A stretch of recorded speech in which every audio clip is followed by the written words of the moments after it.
Hi guys, Morten from FlippedNormals here, and welcome to this exclusive course where I'll be teaching you how to sculpt a stylized character in ZBrush from start to finish.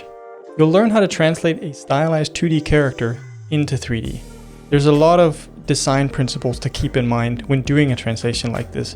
So we're going to be looking at strong posing, exaggerated silhouettes, and really bold shapes that make up characters like Sculpting from The Legend of Zelda, Majora's Mask.